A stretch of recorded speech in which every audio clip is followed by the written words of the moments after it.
Russia's Yak-130M drone hunter, the aircraft no one asked for. Imagine you're sitting in a Russian ops room and someone says, "What if we take a 1990s trainer jet, bolt on a radar, slap on some laser pods, and call it a drone killer?" You'd think it was the vodka talking, or just Russia copying Ukrainian ingenuity again. But that's exactly what Moscow is trying to do with the Yak-130M, the so-called combat trainer that might one day shoot down Ukrainian drones, or might just train the next batch of pilots to eject safely. We're tracking all the different Yaks today, so get ready for the Yak counter. Yak Cousteau dives deep into propaganda. Yak-E-O does the glamour shots. Yakety Yak handles the bragging. Oh, and don't forget Nickel Yak, who wants you to look at this photograph of this aircraft. Hey everyone, Wes here, military veteran, defense writer, and the only guy who measures Russian innovation in decibels of Yakety Yak. I just saw an article on Defense Express asking whether Russia will be using the Yak-130M to stop Ukraine's long-range drone strikes against Russian oil refineries. So let's talk about the Yak-130M. It's supposed to train pilots and hunt drones. It's subsonic, it's semi-modern, and spectacularly overhyped. On paper, it's an upgraded trainer with radar, electro-optical targeting, and guided rockets.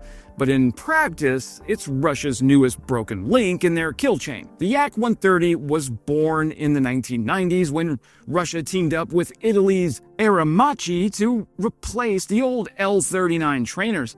They eventually split. Italy got the N-346 and Russia kept the Yak.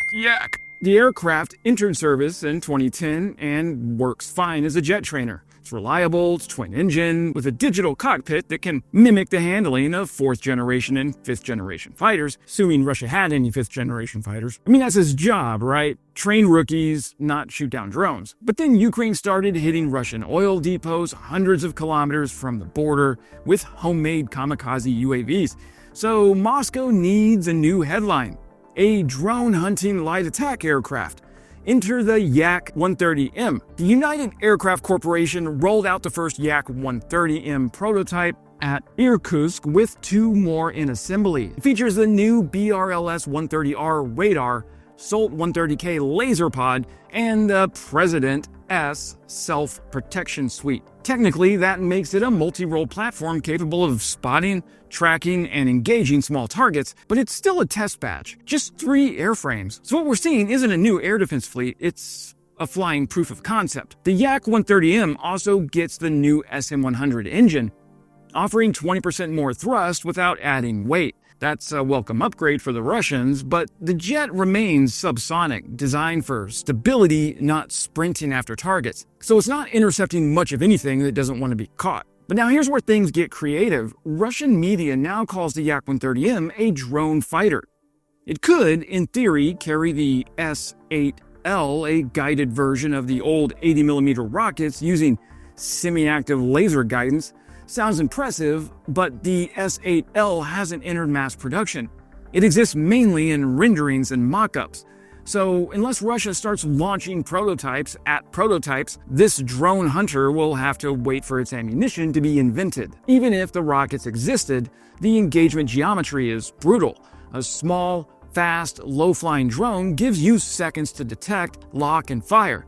The Yak's sensors weren't built for that, so the crew would need help. Radar handoffs from the ground, other aircraft feeding it coordinates, something. In other words, to make one Yak work, you need a whole squadron of support just to point it in the right direction. Congratulations, you've reinvented something Ukraine has been doing successfully for 2 years. The Yak-130M's avionics are designed to teach, not hunt.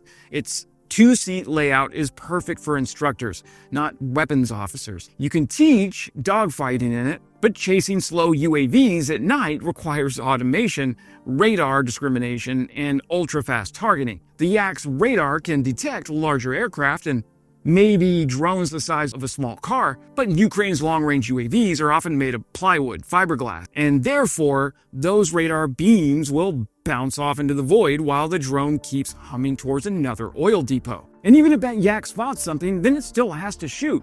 Laser-guided rockets only work with a clear line of sight and good weather, not ideal over the Russian steppe in winter. So what looks simple in an animation turns into Yaki Gleason slapstick in real life. The Russian engineers insist this can work. They've rewired the mission systems. They've improved the communications link and strengthened electronic countermeasures. But every upgrade adds complexity and cost to what was supposed to be an affordable trainer. And military complexity isn't the Russian strong suit these days. By the time it's combat ready, you could have just built a real light fighter, or as Russia prefers, claimed you did and then blamed sanctions later. The President-S defensive system is designed to fool missiles, not drones. It uses flare dispensers and laser jammers, great against heat seekers, but irrelevant when your target doesn't carry weapons. So it's the aerial equivalent of wearing body armor to a chess match. Now, Russia says export demand could reach 40 aircraft. Yakety Yak says sure, but so far there are no confirmed orders for the Yak 130M at home or abroad. The S-8L rockets aren't in serial production either, so both key components, the jet and its weapons, exist only in test batches. This is classic post-Soviet theater. Announce something loudly, show a shiny prototype, and let everyone assume mass production is right around the corner. But reality keeps whispering, check your ruble balance first. So let's run a quick scenario. A Ukrainian drone is flying low towards a Russian refinery. A Yak 130M patrols overhead with its radar sweeping. It detects a faint contact, slews the laser, fires 2 S-8Ls, and gets a hit. Success, right? But let's rewind. That radar had to catch a small wooden drone through clutter. The crew had to identify it before jamming kicked in, the weather had to cooperate for the laser to hold the lock, and the rocket had to guide perfectly. Therefore, it's less of a kill chain and more of a Rube Goldberg machine that occasionally explodes on its own. And that's kind of the point, isn't it? Russia is great at the back half of the kill chain: target, engage, and assess. But you would have to get through the front end of the kill chain first, which is find, fix, and track. And they have a serious problem with that. One Yak 130 success will make the headlines, but sustaining that success requires an industrial base Russia doesn't currently have. The Yak 130 was designed to simulate 4th and 5th generation fighters like the Su-35 or the Su-57 stealth, using air quotes because it's like not real stealth, has a radar cross-section of an elephant. The actual Yak does that well. It does prepare pilots for those other aircraft. It's cheap to run, it's safe for students, it can cover up to 80% of the Air Force's training program, but as a drone hunter, it's a mismatch. It's fast where it needs to be slow. It's small where it needs to carry sensors, and it's delicate where it needs to loiter. Each Yak 130M pressed into drone patrol duty is one less trainer producing competent pilots.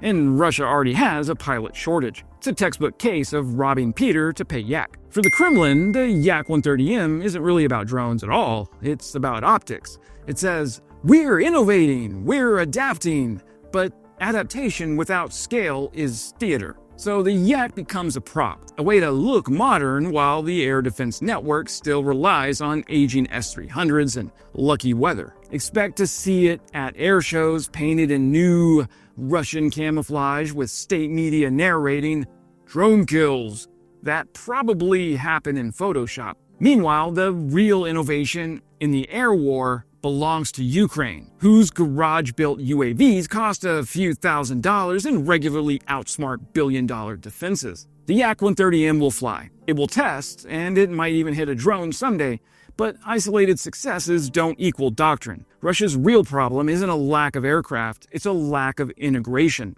It's a lack of being able to have a functional kill chain. The Yak's radar, its rockets, its comms, they all exist in different technological decades, so stitching them into a coherent kill chain is like plugging a flip phone into a fiber optic network. Ukraine, meanwhile, keeps evolving its drones faster than Russia can paint its prototypes. That's the real asymmetry.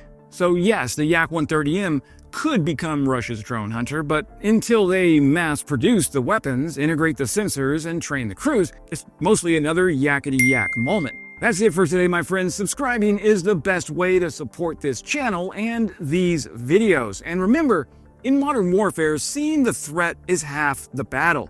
The other half is not believing your own press release. And as always, glory to Ukraine, glory to the heroes. Crimea is Ukraine.